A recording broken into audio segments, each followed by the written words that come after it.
Bien, bonjour à toutes et tous, à celles et ceux que je n'ai pas eu le temps de saluer depuis tout à l'heure.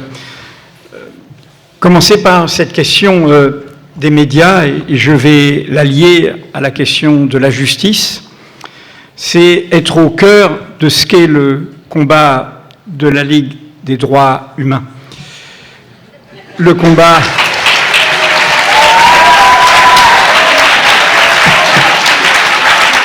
Oui, je me suis renseigné. Donc j'ai l'autorisation. Qui est, au fond, cette question de la vitalité de la société. Nous sommes devant des échéances redoutables. Nous ferons les unes et les autres ce que nous devons faire, mais jamais le bulletin de vote ne suffira. Nous sommes, et cela a été montré par l'intervention d'Arcy tout de suite, nous sommes du côté du mouvement de la société, de son auto-organisation, de son surgissement, de ce qu'elle met à l'agenda.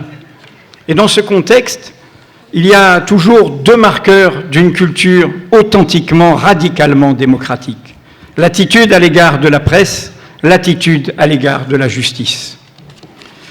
La presse, c'est-à-dire le droit de savoir, le droit d'alerter, le droit de contrôler, le droit de surveiller. À l'initiative, à l'origine plutôt de l'année 1789, les symboles qui accompagnaient la presse bouillonnante de la Révolution française avec la première déclaration des droits de l'homme, c'était ce symbole du peuple, la publicité et la sauvegarde du peuple, avec un œil du peuple qui surveillait les représentants, les mandants, tous ceux qui parlent en notre nom. Et donc cette question de la presse est essentielle. Les pouvoirs que nous combattons aujourd'hui ont tout de suite comme première cible cette liberté de l'information. Partout, sous quelques visages qu'ils aient, qu'il s'agisse de Trump, de Poutine, d'Orban hier, de Netanyahou et de tant d'autres. La haine, non pas seulement de l'information qui dérange, mais de la vérité, tout simplement.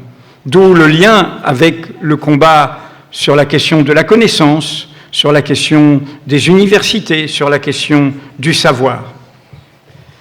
Mais je lie ça à la question de la justice, car l'autre marqueur, c'est le respect d'une justice qui contrôle, qui surveille, qui sanctionne, qui dévoile, qui va jusqu'au bout de cette égalité devant la loi pour nous toutes et tous. Pourquoi je lis ces deux symboles? Vous m'avez invité ici, je suppose, à cause d'un journal qui s'appelle Mediapart. Vous savez qu'il n'y aurait pas de parquet national financier sur la haute criminalité, la haute mafia, sans les révélations de l'affaire Cahuzac. Vous avez sous les yeux ce que montre la troisième affaire Sarkozy, l'immense scandale Sarkozy-Kadhafi, et il y en a encore deux autres dossiers, au moins un, celui de la manipulation médiatique dans ce dossier. Tout ça a été permis par l'existence de cette presse indépendante. Mais vous voyez bien, quand je dis que ce sont deux marqueurs d'une culture démocratique, dans le débat public, nous sommes bien seuls. Quand il y a la campagne pour défendre Sarkozy, quand il y a la campagne pour critiquer une justice qui serait partisane, alors que 100 magistrats au moins ont eu à voir dans le dossier Sarkozy, quand il y a la campagne pour dénoncer le travail de Mediapart, qui évidemment n'a pas produit de faux dans cette affaire, nous sommes bien seuls.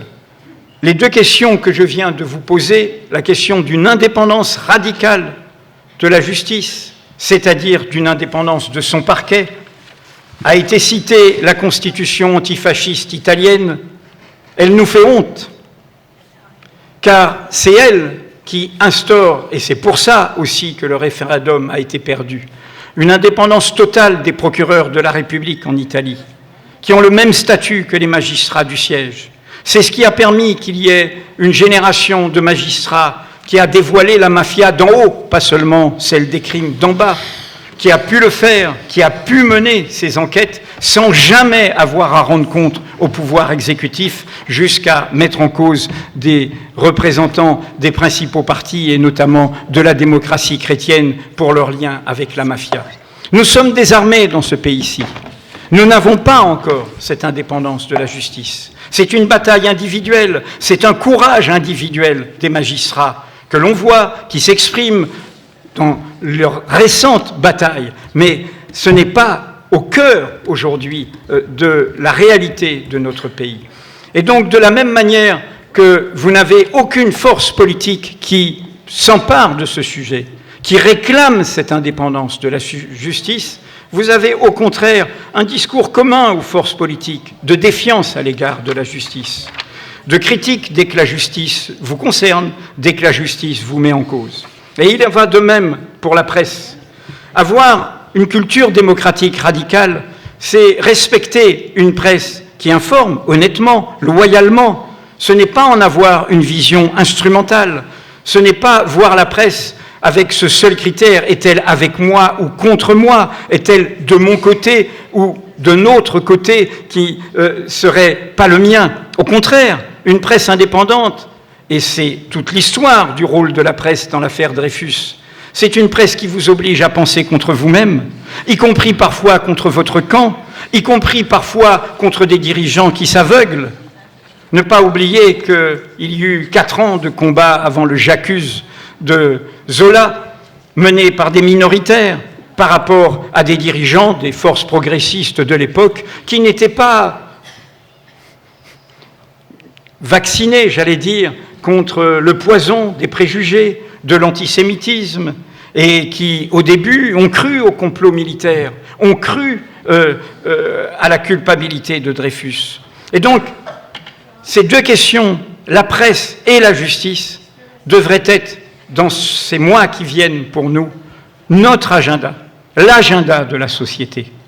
Il y a toutes les revendications sociales, tous les programmes écologiques, toutes les questions qui infusent les forces politiques vers lesquelles nous nous tournerons, bien sûr. Mais il y a 2 questions qu'elles ne portent pas radicalement.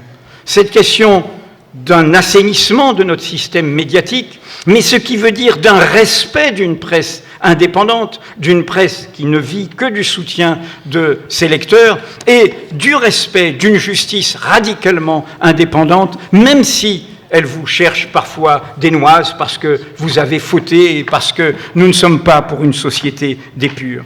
J'insiste sur ces questions-là, car ce sont des protections essentielles, et le parcours depuis 18 ans de Mediapart l'a montré par son utilité sociale, par l'utilité sociale de son journalisme d'impact, pas seulement sur la corruption, pas seulement sur ses affaires politico-financières, mais vous l'avez bien sûr vu autour de MeToo, autour des violences sexistes et sexuelles, où au début, les victimes, car il ne s'agissait pas de libérer la parole, mais de libérer l'écoute, et au début, les victimes, comme nous l'avait dit Adèle Haenel, ne faisaient pas confiance à la justice, ne faisaient pas confiance à la police. Eh bien, tout ça a été mis en branle aussi par nos révélations. Donc voilà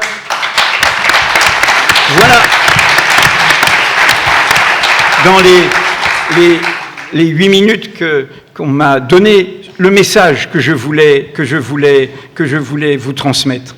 Mettre ces 2 questions comme des questions centrales et les mettre, nous, comme une protection de la société elle-même. Nous sommes aujourd'hui face à des forces qui ont en commun, au plan national comme au plan international, le refus des limites. Une culture démocratique, c'est le respect des limites. Ma liberté ne doit pas atteindre la tienne. Limite dans le comportement, limite dans le respect des personnes, dans le respect de la nature, dans le respect du vivant. L'illimitisme est le mot commun de la Grande Amérique, de la Grande Russie, du Grand Israël et de l'ensemble de ces logiques de puissance qui ne provoquent que des crimes de guerre, crimes de génocide. Eh bien donc nous devons défendre la limite, nous devons défendre la possibilité de limite par l'alerte d'une presse indépendante, par le contrôle d'une justice indépendante. Merci.